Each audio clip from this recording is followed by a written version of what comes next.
terminology is one of the most powerful, non-rational agents that affects people's emotional mindset.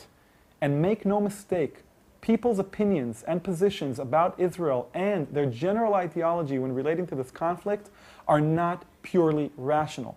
That's because we know everybody is non-rational in general, not just when it comes to politics. So when we use a specific word, assassination, freedom fighters versus terrorists, the words themselves create some kind of mental or emotional infrastructure based on which the person has to build his or her opinion.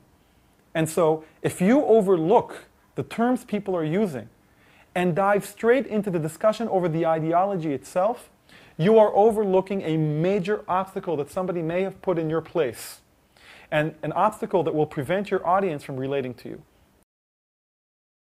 This principle talks about the need to negotiate terminology before negotiating ideology.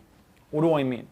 Imagine somebody comes up to you and says, listen, you know, I want you to explain to me how you can justify Israel's right to build an apartheid wall enclosing the Palestinians in inhumane ghettos. And let's assume for a minute that you don't agree with this statement, that it's not true that we're enclosing them in ghettos, that it's not true that the wall is illegal. Should you discuss it? Should you try to explain to the person what are the justifications for building this wall? Or, and this is our recommendation to you, should you begin the discussion, or at least your response to these statements, by questioning the very terms that the person chose to use?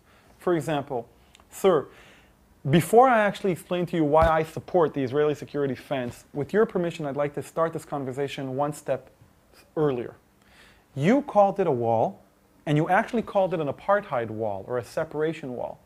And I'm curious to know why you chose to use those words. Primarily because I don't believe this warrants the term apartheid, and I'll be happy to explain why.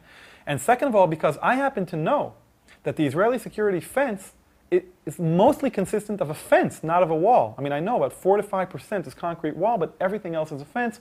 Why did you call it a wall? Now, it may appear that we're sidetracking or avoiding the issue,